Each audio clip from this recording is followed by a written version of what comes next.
Fala pessoal, tudo bem com vocês? Mais uma videoaula começando. Bom, dando sequência aí aos nossos estudos sobre datas e horas no Java, tá?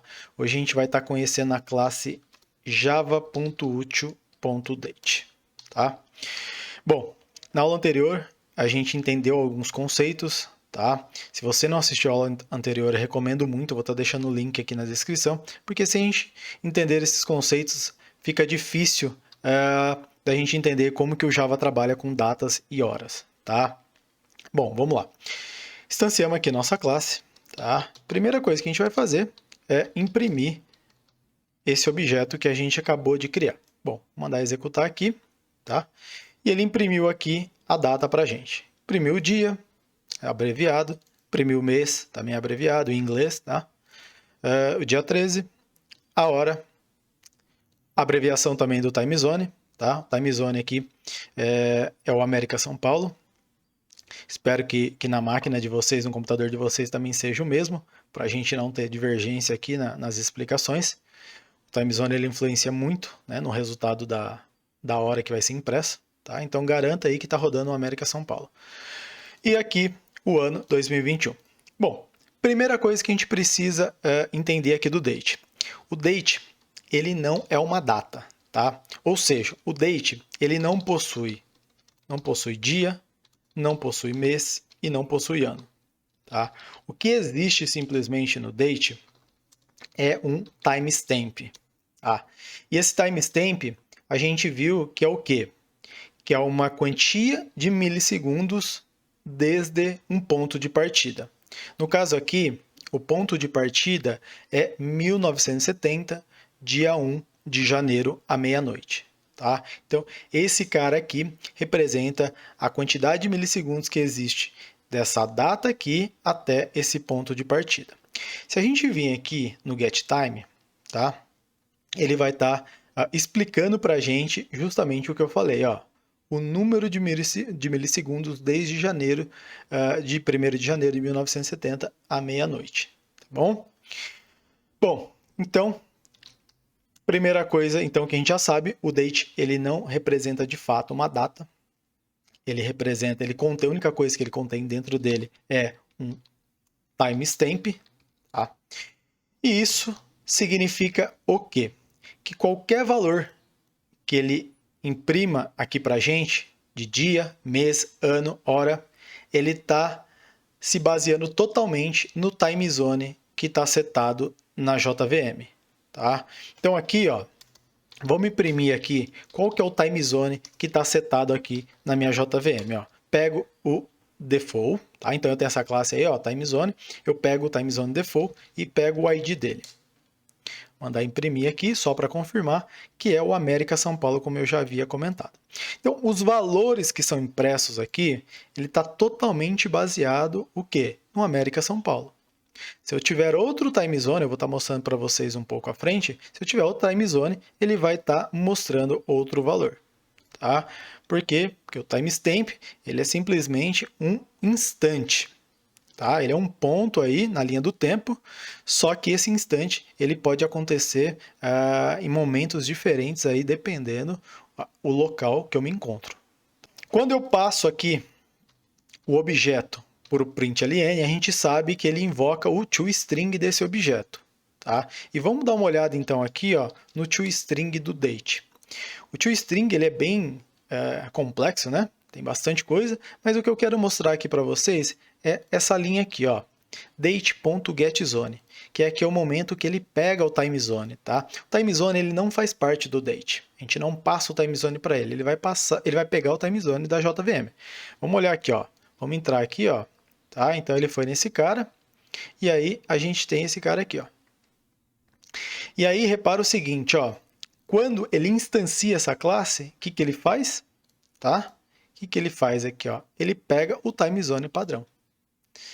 Então, é esse o comportamento do date. Ele pega o timezone que está setado aí na nossa JVM. Tá? Isso daí define quais os valores que ele vai estar usando para imprimir a nossa data, aí, nosso dia, nosso mês, nosso ano e assim por diante. Bom, legal. Entendemos aí esse primeiro conceito muito importante. Tá? Uma coisa que a gente precisa entender é o quê? que o valor do timestamp, tá? O valor do timestamp, ele não muda. O valor do timestamp é o mesmo, independente do time zone que eu esteja, tá? Então, eu vou estar mostrando um exemplo para vocês aqui, com alguns time zones diferentes, e a gente vai ver o quê?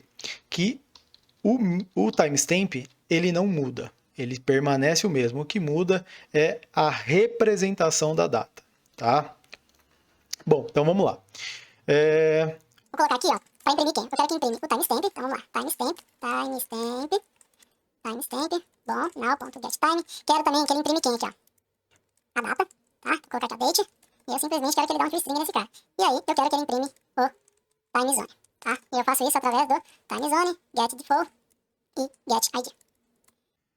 Bom, legal. Vamos só mandar imprimir aqui para ver como que ficou. Deixa eu até remover essa parte aqui. Então, imprimiu o timestamp para a gente, a data, né? E o timezone. Bom, legal. Agora, a gente vai fazer aqui algumas alterações, tá? Eu vou mandar imprimir isso daqui 3 vezes.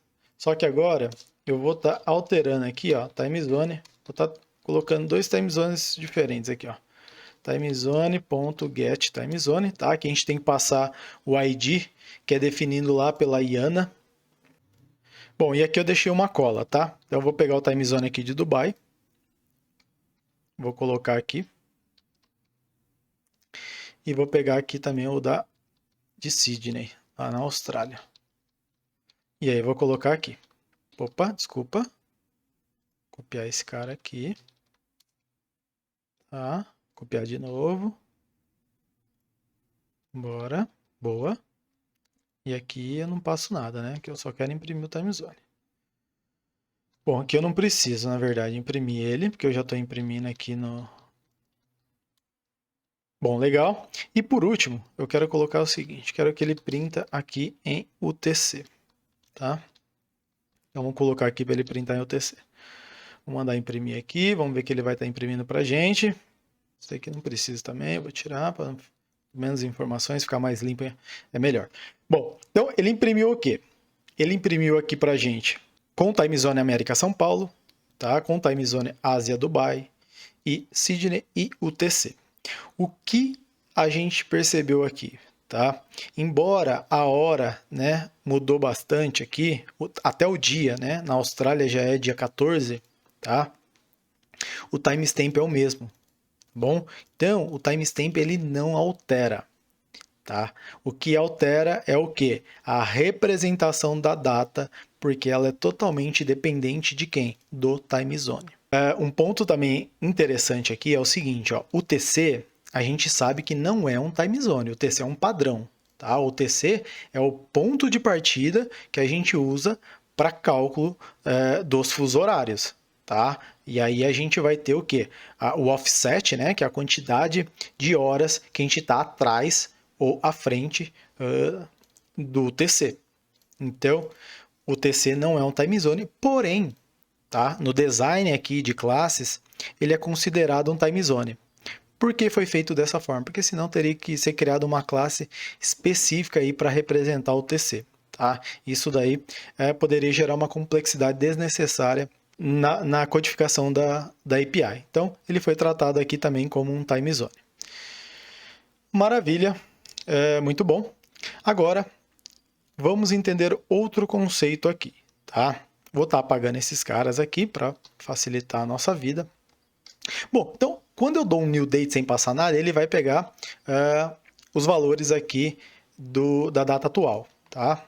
Então, ele pega esse system.currentTimeMillis, tá? E aí, esse cara aqui, ele calcula a quantidade de milissegundos, né? E aí ele seta ao instante atual. Agora imagina que a gente quer criar uma data específica. Então imagina que eu quero criar o quê? Quero passar o ano aqui 2021, tá? Estou aqui no mês de fevereiro, tá? Então mês 2, e vou passar aqui o dia 15, tá? Bom, legal. Então vou tirar now aqui, porque agora não é now, né? Vou colocar date. Bom, legal. Criamos uma data aqui. Vou mandar imprimir ela. Vamos ver o resultado. Bom, deu um resultado aqui bem diferente do que a gente esperava, né? Primeiramente, que ele não imprimiu fevereiro, imprimiu março. Depois aqui o ano ele jogou 3.921. Tá? Então a gente já viu que tem uma baita de uma inconsistência aí. Bom, então vamos olhar aqui, ó. Eu vou entrar. Primeira coisa, tá? Quando ele passa o risquinho assim na classe, significa essa classe que essa forma que eu estou utilizando está depreciada, tá? Então ele coloca aqui, ó, is deprecated. Então esse risquinho, sempre que você vê uma classe com esse risquinho, significa que ela está depreciada, ou seja, ela deve ser evitada. Bom, vou entrar aqui, tá? E aí, bom, ele recebe o ano, o mês e o dia. Até aí tudo bem. Ele colocou o dia aqui como date, né? Já tá um nome aqui bem esquisito, tá? Mas tudo bem. Bom, vamos entender aqui, ó. Aqui no Javadoc ele fala, ó, o year. The year minus 1900, tá? Então, o que ele faz? O que ele espera que eu passo aqui nesse year? Ele espera que eu passo o ano, tá? O quê? 2021 menos 1900. Então, ele espera que eu passo essa diferença, tá? Que é o quê? 2021 menos 1900, que dá 121. Então, 121 é o valor aqui que ele espera, tá? Porque ele vai pegar esse valor aqui e fazer a adição lá em 1900. Então, vamos executar agora. Beleza, ó. Agora corrigiu o ano, tá? Mas muito estranho, né? Então, já um problema grande que a gente tem de design aqui é a informação do ano aí no construtor do date. Bom, o mês também está errado, né? Eu passei o mês 2 ele setou lá março. Bom, então aqui o mês ele fala que começa em 0. Tá? Então o janeiro aí é 0. Então se eu quero fevereiro, eu tenho que passar 1. E aí sim, agora ele está imprimindo aqui fevereiro.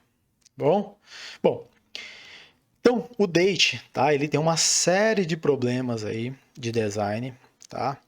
E na próxima aula a gente vai estar trabalhando com o calendar, tá? Que veio para tentar corrigir alguns problemas existentes aí no date, tá?